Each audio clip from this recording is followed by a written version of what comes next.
In this video, we're going to discuss kitchen utensils that cannot be kosherized because it may be just too difficult, and therefore the kashrut agencies and rabbis all suggest to not use these for Passover. So let's take a couple of examples. Let's take a blender, for example. A blender has a lot of intricate parts to it. Besides from being plastic, which according to the Ashkenazic custom and halacha, you cannot kosherize it, but even according to the Sephardic tradition, it's not advisable to use a blender that you use all year long, also for Pesach. Between the blade, the nooks, the crannies, the crevices should not be used. However, what it can be possible is the base can be cleaned very, very well. You don't even need to pour boiling water on it. It just needs to be cleaned very, very well, if possible, that there's no crust and no crumbs and nothing left, including the bottom, and then that can be used as a base, and then you can purchase a new top for a blender.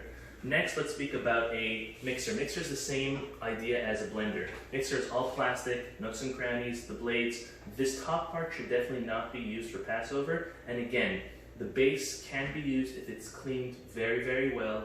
I'm talking very, very well. It may just be easier to buy a whole new one for Passover, but if you're not able to, at least the bottom can be used if it's cleaned very, very well, and then you have a new top. When it comes to a this is food processor. When it comes to a kneader or a mixer or a KitchenAid or whatever you use to make bread, if you want to use this for Passover, it's an absolute no. There's a couple of reasons. Firstly, all of its utensils are very, very hard to clean perfectly. Can it be possibly done? Yes, it can be done.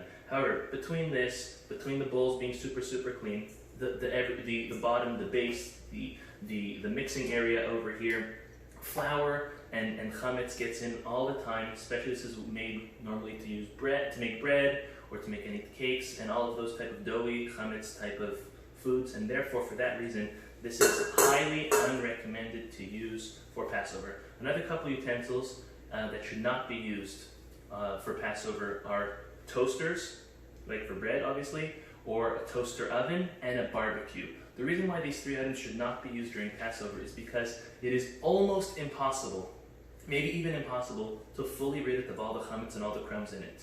Maybe a barbecue if you torch it tremendously, but still, it's always preferred to not use a barbecue, not use a toaster oven, and not use a toaster